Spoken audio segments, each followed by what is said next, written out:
How's it going, everyone? This is Mitchell Mander here, and, well, here I am back talking about the Boruto manga. It's only been 2 months since I was like, oh, I'm not really going to be covering this series so often, unless something major happens, and, well, something very major to the plot of the series happened in this month's chapter, so let's talk about it in this video. But before I do that, if you're new to the channel, like this type of content, be sure to like, subscribe, and hit that notification bell. It'd be pretty awesome if you would do that. So this chapter begins where last month's chapter left off with Kawaki questioning Boruto, and he's actually trying to get Momoshiki to come out. Because Momoshiki, in Kawaki's mind, is up to something, so he grabs Boruto. And everyone's telling him to stop. Sarada's telling him to stop, Shikamaru's telling him to stop, Boruto himself is telling him to stop. Damon's over here just super entertained by everything that's going on, and Sumire actually remembers that, Kawaki did kill Boruto, and that Sarada, Mitsuki, and some of the others are not aware of this. So, wonder if she's going to be important in the next chapter, maybe relaying these details to Sarada and Mitsuki. And despite Shikamaru basically telling Kawaki, hey, don't you remember Naruto's face when he saw his son dead? Don't you remember that moment? Relax and think. Kawaki is not having anything of it. So he takes off, and yeah, he's out of there. And he's cut off his chakra, so no one can sense him but Boruto. And even Boruto's having a hard time tracking him. As he's left, he uses Sukuna Kono to shrink himself and then go wherever he's going, which we'll find out later in the chapter, but Boruto's having a hard time tracking his chakra. And it's at this moment that Ada decides to go shopping, which her and Damon aren't supposed to leave, but there's nothing they can do about it. Boruto actually snaps back at them, and I thought it was pretty interesting because Ada seems kind of annoyed with Boruto. It's like, yeah, don't push it anymore, or things are going to get nasty. But Ada wants to go shopping with Sarada and Sumire. Boruto has to go with them with Damon on his shoulders. He's not exactly too thrilled about that. We move over to Code, who is still building his Ten Tails army, which he's got over 1,000 of them created, and he's still creating more, and he's going to be saving some, probably for an emergency situation. And Ada relies these details over to Shikamaru, but Code's not going to do anything at this point because Ada's in Konoha, so Konoha is free from destruction, so, I think things are being set up here for events to come, which we'll talk about later on after I get through the summary here. But yeah, things are getting kind of interesting, to say the least. But it's funny because even though Shikamaru wants to know more details, Ada's just too focused on going shopping and is not relying details over Shikamaru, which is actually kind of annoying him. Now, an interesting part of this chapter is when Damon actually senses Himawari and runs out and tries to attack her.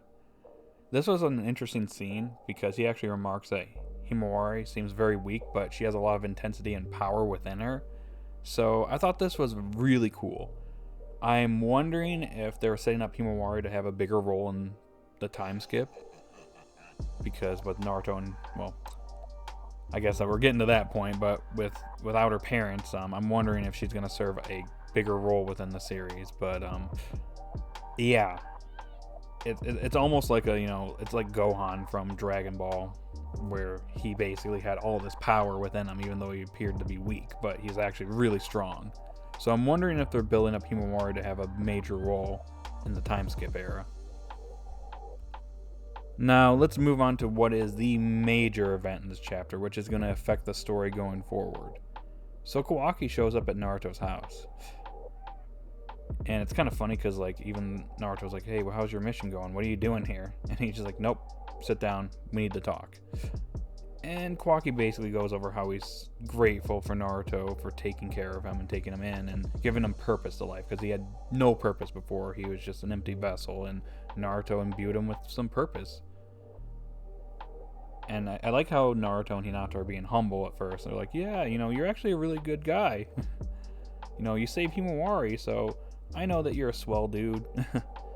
Even though he kind of tried to kill my son, but, we'll forget about that. But anyways, Kawaki gets down to business, and he basically tells Naruto and Hinata that he has a new purpose in life, and it's to eradicate the Otsutsuki clan. And when he means eradicate them, he means every single one of them. That's kind of when they realized right then and there that also means Boruto. And that's when Kawaki drops the line where he basically says, you know how I felt when I found out that Boruto was alive?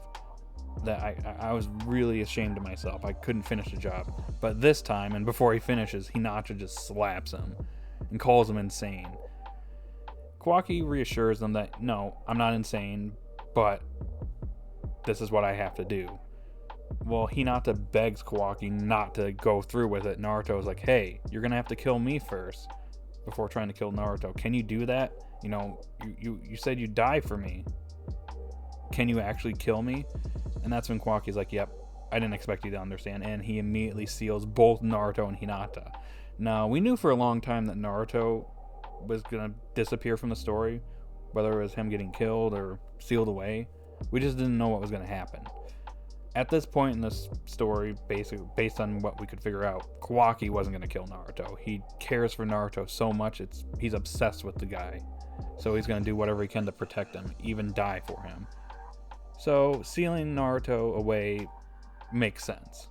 He's probably in that dimension where time doesn't flow, so Naruto and Hinata are probably in limbo right now. It's unfortunate for everybody else because, they're not there anymore. I just was not expecting Hinata to go with Naruto, so I guess they're safe from the kill list. But anyways, the chapter comes to an end with Kawaki sealing them and the family picture shattering as the chapter concludes. So overall, this was a great chapter.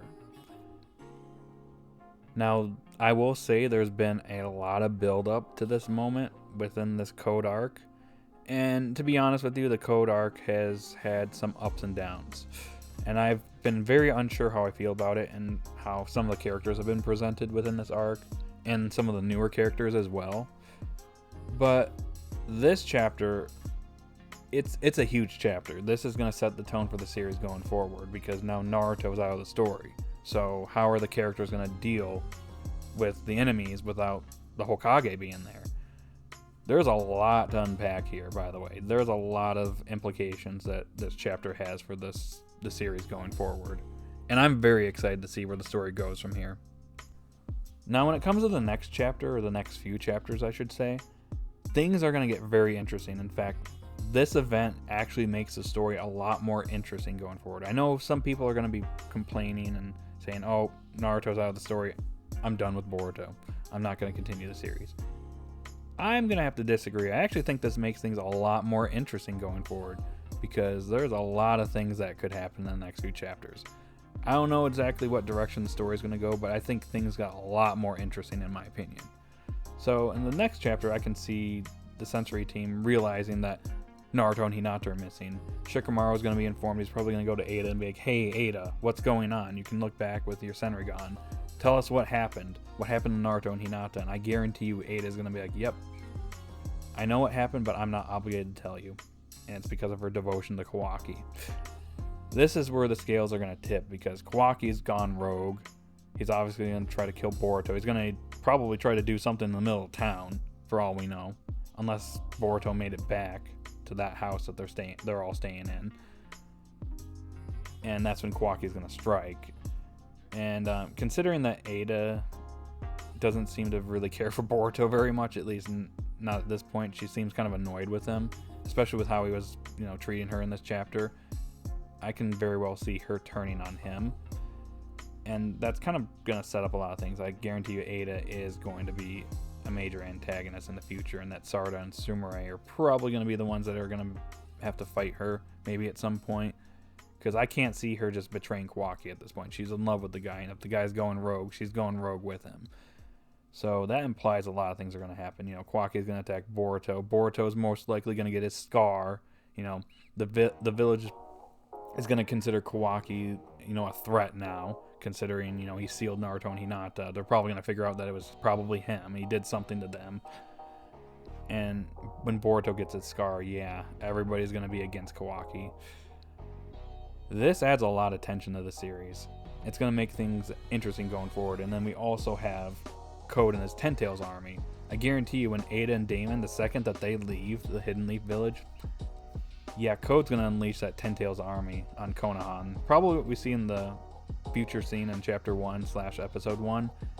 That's probably from Code's Ten Tails army. I don't think it was Kawaki or Boruto at this point. It's the Ten Tails army. And Ada's somewhere or something. This is probably the aftermath or something like that. But yeah, it's going to be very interesting to see where the story goes from here. Alrighty guys, that's all I got for this chapter review. So overall, a very solid chapter. I'm very interested in where the story's going from here. And if the chapters are like crazy like this, we have a lot of crazy events, then yeah, I will cover the chapter on the channel. And if this is a sign of things to come, then yeah, I will definitely be covering the Boruto manga going forward. I kind of dropped it for a little bit, not the actual manga, but reviews for a little while, just because I wasn't super interested in what was going on in the story. But things have really picked up. So yeah, I might be covering the series monthly now. So I guess look forward to that. Anyways, guys, in the comment section down below, post your thoughts about this chapter. What are your thoughts about everything that transpired in this chapter, and what do you think is going to happen in future chapters? I'd like to hear your thoughts in the comment section down below, so post them. And if you're new to the channel, be sure to like, subscribe, hit that notification bell, and guys, have a good day or night yet, and I'll see you all later. Bye.